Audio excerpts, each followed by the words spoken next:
है कि लोग स्त्री और पुरुष बराबर, लड़का लड़की बराबर है। ये सत्य है, बराबर है कि आंसू की एक बूंद सी होती हैं बेटियां, कष्ट माँ बाप को हो तो रोती हैं बेटियां। बेटा करेगा एक कुल को रोशन, दो दो घरों की लाज होती हैं बेटियां।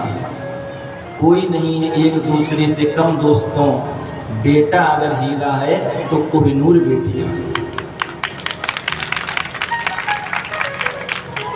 अगर लोग, हर कोई बेटा चाहता है और खासकर पहले बोले बेटा हो जाए, लेकिन कहते हैं कि बेटा तो सौभाग्य, बेटा तो भाग्य वालों को मिलता है, लेकिन बेटी सौभाग्य वालों को मिलती है। और शास्त्रों में एक चीज और कहा गया है, आजकल तो लोग उसका नहीं करते।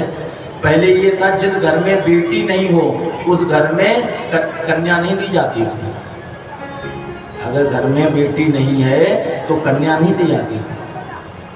और ये कहा जाता था, बोले सच में कन्यादान लेने के अधिकारी वही हैं जिनके घर में स्वयं बेटी, जो स्वयं फिर बाद में कन्यादान करेंगे। अगर घर में बेटी नहीं है तो उससे पहले उन्हें कन्यादान करना चाहिए, और किसी का ना हो, कम से कम तुलसी हुआ उन्हीं का ही कन्यादान करना चाहिए, तो उसका दोष दूर होता है। जो लोग कन्यादान लेकर और कन्यादान नहीं करते, आजीवन उनके ऊपर एक भार रहता है।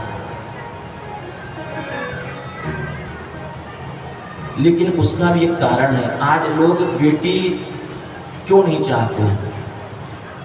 आज समाज कुछ ऐसा हो गया है कि कहा नहीं कि अगर बेटी पवित्र करती दो कुलों करती है, और अगर बदनाम भी करती है तो फिर दो कुल बदनाम होते हैं।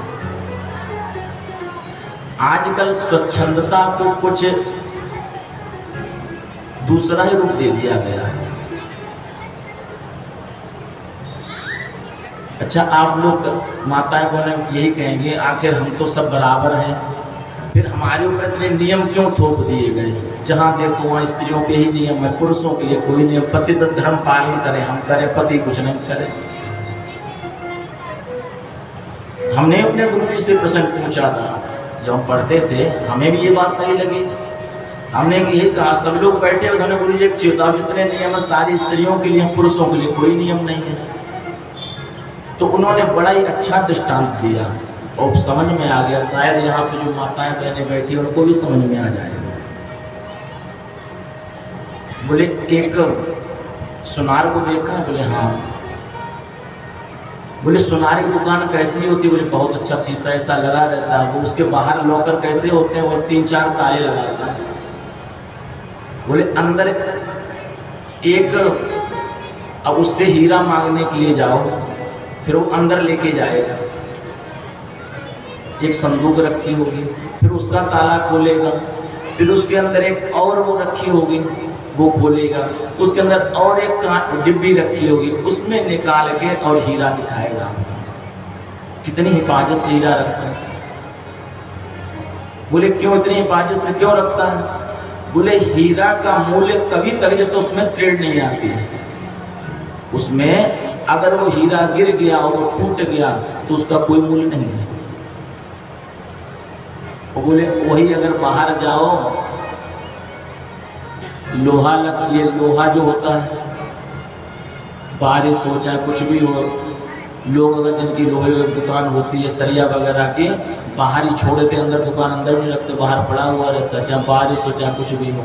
तो लोग यही कहा, वो लड़कियां हैं वो हीरे जैसी हैं और जो लड़के हैं वो लोहा है। इन पे ज्यादा से ज्यादा जंग लगेगी और इससे ज्यादा कुछ नहीं होगा। बाद में पेंट करके फिर भी ठीक हो जाएंगे।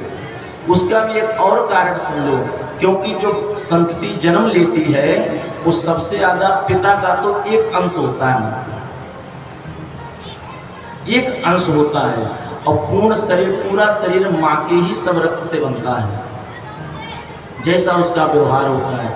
तो हमारा जो सनातन धर्म है वो स्त्रियों के ऊपर ही टिका हुआ है। और जितनी ये संस्कृति खराब होनी, तभी से नास्तिक पैदा, जब से माताओं ने पाश्चात्य सभ्यता आई और उनके आचरण बदले हैं, तभी से हमारे सनातन धर्म का लोप होता चला है।